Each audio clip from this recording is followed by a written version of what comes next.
महाराष्ट्रातील चित्रपटगृहांमध्ये सत्यशोधक हा चित्रपट नुकताच प्रदर्शित झालाय। या चित्रपटावर शेतकरी कामगार पक्षाच्या कार्यालयात परिसंवाद आयोजित केला होता। परिसंवादासाठी या चित्रपटातील कलाकार उपस्थित होते। अभिनेते संदीप कुलकर्णी, मुख्य सहाय्यक दिग्दर्शक कृष्णात कांबळे, चंद्रकांत यादव, अरुण शिंदे यांच्या उपस्थितीत परिसंवादाला सुरुवात झाली। आज घडीला तरुणाईमध्ये सत्य आणि तत्व शोधण्याची प्रवृत्ती कमी होत चालली आहे।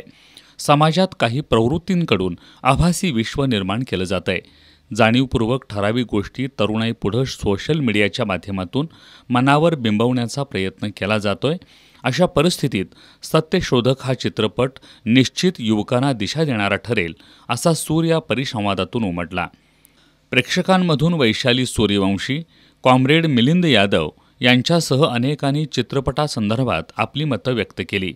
चित्रपट समीक्षक डॉक्टर अनमोल कोठाडिया यांनी तांत्रिक बाजू समजावून सांगितली।